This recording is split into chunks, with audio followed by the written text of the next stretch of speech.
시편으로 여행, 오늘은 시편 9편입니다. 학자들은 오늘 본문 시편 9편과 시편은 본래 하나였다고, 그래서 두 개로 나뉘었다고 얘기를 해요. 그 이유가 뭐냐? 히브리 성경과 히브리 성경을 헬라어로 번역한 70인 성경, 그리고 70인 성경을 라틴어로 번역한 불가타 성경에는 모두 시편 9편과 시편이요 하나로 되어 있기에 그렇습니다. 오늘 우리가 읽은 이 시편 9편에는 표제어가 있어요.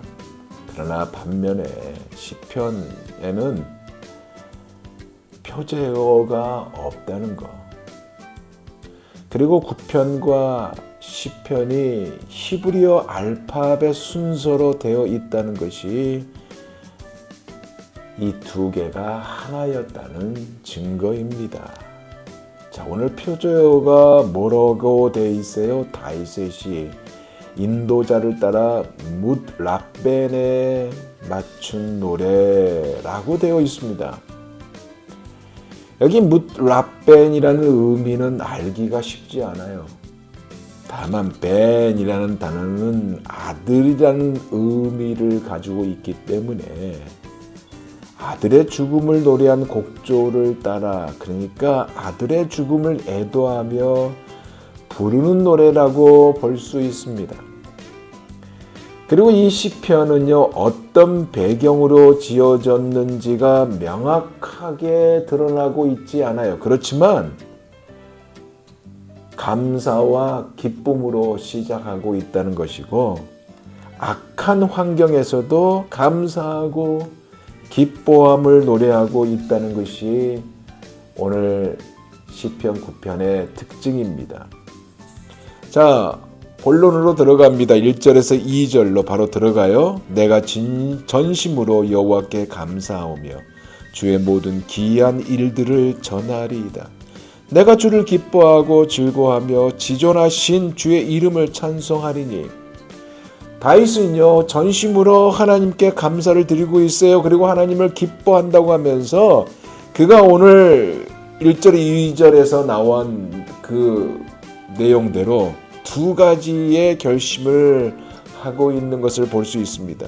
그것의 하나가 뭐냐? 주님의 모든 기이한 일들을 전하겠습니다, 이거예요. 그리고 다른 하나는 지존하신 주님의 이름을 찬송하겠다, 이겁니다. 여기 주의 모든 기이한 일들은 어떤 것을 의미할까요? 다윗이 이방의 군대와 싸워 크게 승리한 것을 가리키고 있습니다.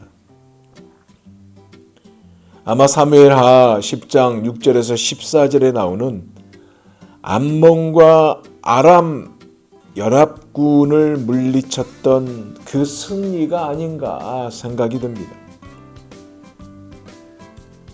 다윗이 이렇게 하나님께 감사드리고요, 하나님을 기뻐하는 그 이유를 밝히고 있는데 그것이 바로 3절에서 6절입니다.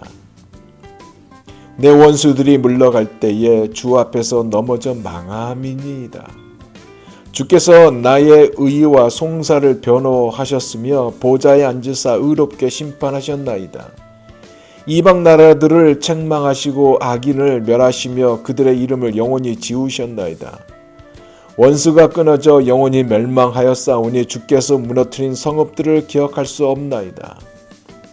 여기 원수들이 물러갈 때라는 의미는 후퇴하다라는 의미예요. 그러면 왜 이들이 후퇴하는 것일까요? 다윗을 공격하려고 진군했던 이들입니다. 그러나 하나님의 개입으로 포기하고 후퇴했다 이거예요. 그것만 아니라 보세요. 넘어져 망했다. 즉 멸망하였다라고 기록하고 있습니다. 사랑하는 여러분, 우리 하나님은요, 대적들을 멸망케 하시는 하나님입니다.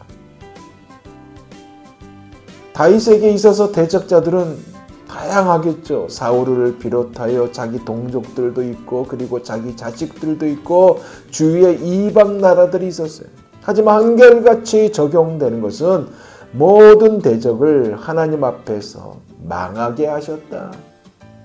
무슨 얘기예요? 하나님의 백성을 대적한 자들은 다 이처럼 결국에는 멸망한다는 사실입니다. 그러기에 여러분 낭망하지 마시고요. 이 사실을 믿으시기 바랍니다.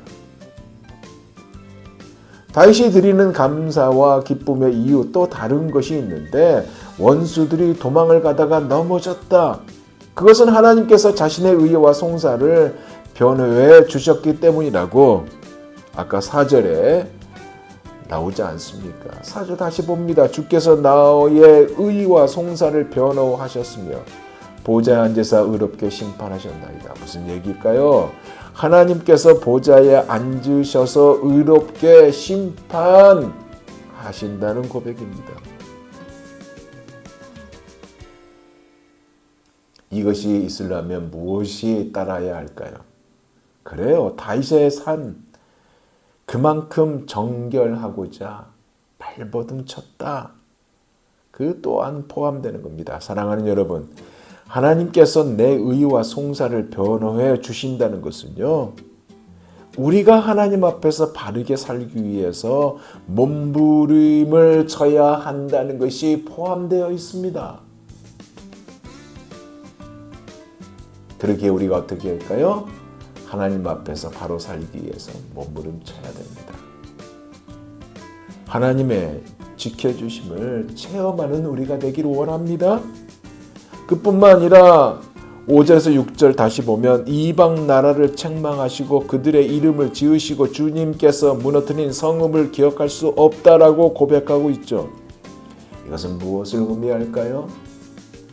출애굽과 가나안 땅에서의 전쟁을 치를 때에 하나님께서 역사하신 이 일을 생각하고 기억하고 있어요. 이스라엘 자손들이 출애굽을 할 수 있게 된 것이 무엇이에요? 그들이 가진 것이 많아서 그럴까요? 잘나서 그럴까요? 아니거든요. 하나님의 전적인 은혜예요. 사랑하심입니다. 그들이 아무리 원하였더라도 하나님께서 은혜를 베풀지 아니했다면 이 결과는 만나지 못한 거예요. 그러니까 하나님의 전적인 은혜예요. 그들이 애굽에서 벗어나서 자유로운 백성이 되게 해주시기 위해서 뭐를 내렸어요? 10가지 재앙을 내렸잖아요. 그리고 홍해를 갈라서 홍해를 건너게 하셨고, 건너게 하실 때 그 바닥에 그 물기로 가득했을 때인데 그 바닥을 마른 땅이 되도록 마른 땅과 같이 만들어 주셨고, 광야 생활할 때 광야 40년 동안 구름 기둥과 불 기둥으로 인도해 주셨고, 의복이 헤어지지 않게 하셨고 발이 부러뜨지 않게 역사해 주셨어요. 가나안 땅을 차지할 때도 한번 보세요. 어떻게 하셨어요? 이스라엘 자손들은 군대 조직이나 무기를 사용은 근원적으로 차단되었잖아요. 왜? 노예였기 때문에. 주의 이방 나라들이 그렇게 만들지 않았잖아요. 그런데 가나안 땅을 차지했어요. 이게 하나님의 하신 일이에요.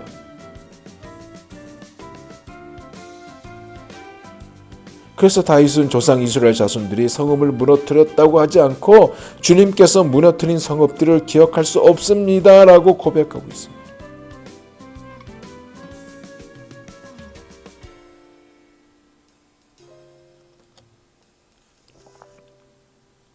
하나님은 지금도 우리와 함께 하십니다.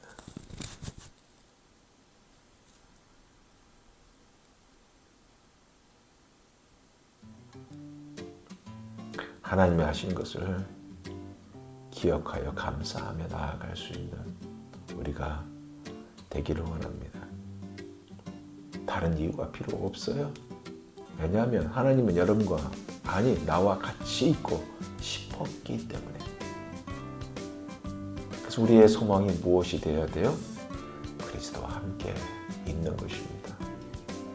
끝까지 그리스도와 함께 있는 거예요. 그리스도와 함께 하는 것이고 그리스도가 계신 그곳에 같이 있는 것입니다. 여호수아가 이제 여리고성을 앞에 두고 혼자 여리고성 거기 앞을 가잖아요. 요단강을 건너고 나서 갑니다. 얼마나 답답하겠을까요? 생각도 많이 했을 것입니다. 근데 누가 나타나요? 여호와의 군대 장관이 나타나잖아요. 그리고 신을 벗으라 하면서 그 명령대로 그가 순종합니다.